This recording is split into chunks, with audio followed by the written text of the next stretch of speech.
Hello students, welcome to Iconta. आज आप मेरे साथ पढ़ रहे हैं syllabus accountancy for CU set exam के लिए। देखिए, हमने बोर्ड एग्जाम्स दे दिए हैं, अब हम तैयारी कर रहे हैं CUCT एग्जाम की। ठीक है, CUT एग्जाम की। तो हम स्टार्ट करेंगे अकाउंटेंसी को कुछ यूनिट्स में डिवाइड किया हुआ है। तो हम सबसे पहले स्टार्ट कर रहे हैं अपनी first unit which is NPO। तो NPO की फुल फॉर्म होती है not for profit organization, as you already know, क्योंकि अभी आप लोगों ने क्लास 12 के एग्जाम्स दिए हैं या बोर्ड्स की तैयारी करी है और ये टर्म 2 का ही पार्ट है, तो इसलिए आपको ये सब कुछ अच्छे से आता भी होगा। तो हम स्टार्ट करेंगे अच्छे से इसकी रिवीजन करना, जिससे हमें सारे टॉपिक्स और अच्छे से क्लियर हो जाए, जिससे हम अपना CUT का एग्जाम इजीली क्रैक कर जाए। देखिए, आपका जो टर्म 1 का एग्जाम होता है, टर्म 1 का एग्जाम CBSE का हुआ था, उसके अंदर जो क्वेश्चंस आए थे वो MCQs बेस्ड आए थे। सेम CUT भी MCQs बेस्ड ही क्वेश्चंस ले रहा है। तो देखिए, MCQs बेस्ड क्वेश्चन में सबसे ज़्यादा जो इम्पोर्टेंट चीज़ होती है वो होता है कि कॉन्सेप्ट को अच्छे से समझना। अगर हमने एक बार कॉन्सेप्ट को अच्छे से समझ लिया तो कान को यहाँ से पकड़ो या घुमा के पकड़ लो, पकड़ना कान ही है, तो हम उस कान को पकड़ ही लेते हैं। इसका मतलब वो क्वेश्चंस कितना भी घुमा ले, कितना भी सर्कल सर्कल कर ले, लेकिन हम उस चीज़ पर पहुंच ही जाएंगे। तो इसलिए बेस्ट होता है कि हम अपने कॉन्सेप्ट्स को अच्छे से समझें। तो आइए हम अपनी CU सेट की तैयारी स्टार्ट करते हैं और अकाउंटेंसी को पढ़ना भी स्टार्ट करते हैं। ठीक है, तो देखिए, सबसे पहले हम बात करेंगे नॉट फॉर प्रॉफिट ऑर्गेनाइजेशंस के बारे में।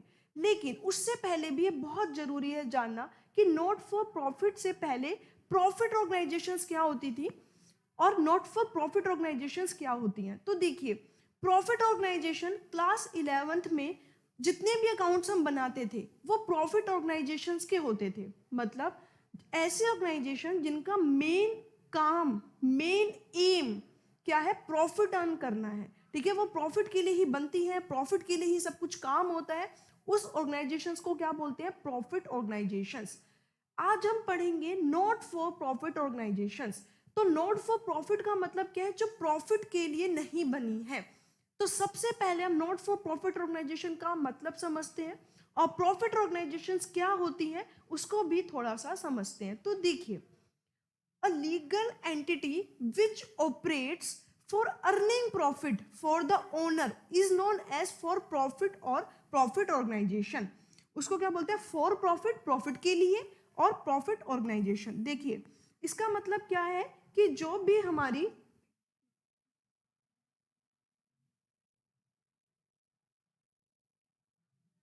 देखिए, जो भी हमारी ऑर्गेनाइजेशंस होती हैं वो किसके लिए चल रही हैं, प्रॉफिट के लिए चल रही है, फॉर प्रॉफिट के लिए चल रही है।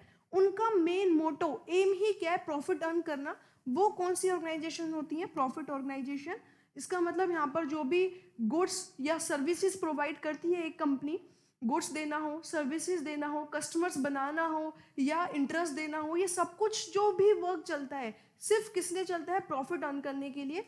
उस ऑर्गेनाइजेशन को बोलते हैं फॉर प्रॉफिट और प्रॉफिट ऑर्गेनाइजेशंस। अब हम बात करते हैं जो कि हमारा चैप्टर है, NPO यूनिट है हमारी, नॉट फॉर प्रॉफिट ऑर्गेनाइजेशंस। तो देखिए, not for profit organization, it refers to the organization that are used for the welfare of the society. देखिए, जो किस लिए बनी है कि हम सोसाइटी के लोगों का वेलफेयर कर सके। वेलफेयर का मतलब उनका भला कर सके। ठीक है, are set up as charitable institutions. Charitable institutions set up किए जाते हैं which functions without any profit motive. देखिए, ये चैरिटेबल इंस्टीट्यूशंस होते हैं। चैरिटेबल, चैरिटेबल का मतलब इनका काम है दान देना, इनका मतलब है लोगों की हेल्प करना। ठीक है, दान देना नहीं, दान तो ये लेते हैं और उस दान के पैसों से, डोनेशंस के पैसे को फर्दर यूज करते हैं। तो चैरिटेबल का मतलब लोगों की हेल्प करना। जैसे निशुल्क कैंप लगा दिए, 5 रुपीज की पर्ची ली आपने और आपका निशुल्क जांच हो जाती है। तो वो कौन सी सारी चीजें किस में आती हैं, NPO के अंदर आती है, नॉट फॉर प्रॉफिट के अंदर आती है।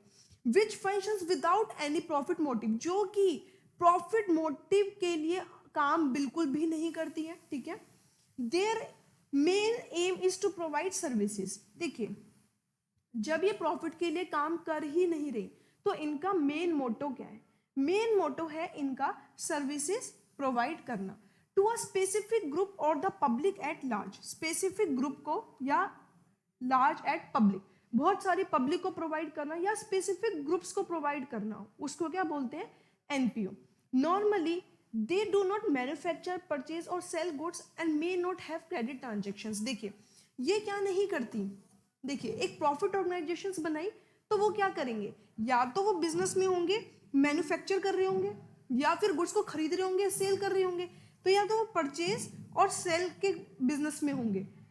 मे नॉट हैव क्रेडिट ट्रांजेक्शंस, और ये क्रेडिट ट्रांजेक्शंस नहीं करते। देखिए जो भी कोई प्रॉफिट ऑर्गेनाइजेशंस होती हैं वो या तो गुड्स को सेल कर रही होगी या सर्विसेज को सेल कर रही होंगी, गुड्स और सर्विसेज में ही डील कर रही होंगी और क्रेडिट ट्रांजेक्शंस भी रखती हैं। लेकिन एनपीओ क्या होते हैं, एनपीओ वो ऑर्गेनाइजेशंस होती हैं जिनका मेन एम सर्विस देना होता है सोसाइटी को। ये मैन्युफैक्चर नहीं करती, नॉट मैन्युफैक्चर, मैन्युफैक्चर नहीं करती, गुड्स को परचेज नहीं करती, गुड्स को सेल नहीं करती, ना ही इनकी कोई क्रेडिट ट्रांजेक्शंस होती हैं। ऐसी ऑर्गेनाइजेशंस को क्या बोला जाता है, नॉट फॉर प्रॉफिट ऑर्गेनाइजेशंस। ठीक है, तो नॉट फॉर ऑर्गेनाइजेशंस के कैरेक्टरिस्टिक्स क्या है ये अभी हम नेक्स्ट क्लास में पढ़ते हैं।